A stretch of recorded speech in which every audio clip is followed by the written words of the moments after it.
কক্সবাজার সমুদ্র সৈকতের সুগন্ধা পয়েন্ট বালিয়াড়িতে আটকে আছে সামুদ্রিক সাপ। নেই নড়াচড়া, বলা হচ্ছে ইয়েলো বেলেট সি বা হলুদ প্যাডযুক্ত সামুদ্রিক সাপ।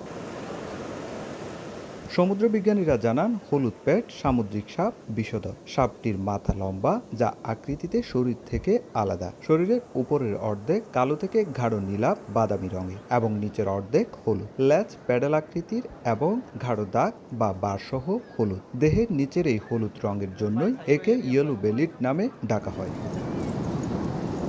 সাপটি দেখার পর পর্যটকরা ছুটে আসেন। বিরল প্রজাতির সাপটি নিয়ে কৌতূহলের শেষ নেই তাদের। হুট করে আমরা এখানে আনন্দ করতে এসে দেখলাম একটা সাপ জাতীয় দেখতে, মানে একটু অন্যরকম, মানে যেটা আমাদের জীবনেও দেখি নাই, কল্পনাও ছিল না। এই সাপটা বিষাক্ত কি না, বিষ মুক্ত ছাড়া আমরা জানি না। এইবার আমি দেখলাম যে বিষাক্ত একটা সাপ দেখা গেছে। আসলে এটা সচরাচর দেখা যায় কিনা আমি জানি না।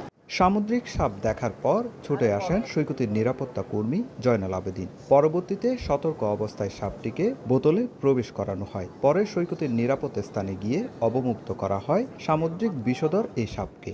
এই সাপটা ভিতরে বাইরে সব জায়গায় কিন্তু বিষাক্ত। তো পর্যটকদের প্রতি অনুরোধ থাকবে হচ্ছে এটা এরকম সাপ দেখলে কোনো অবস্থাতে যাতে এটার পাশে না আসে।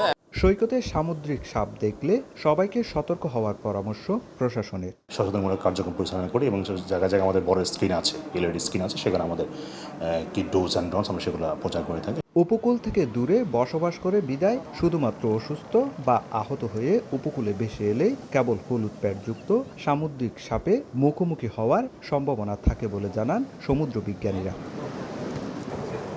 সুজাউদ্দিন রুবেল, সময় সংবাদ, কক্সবাজার।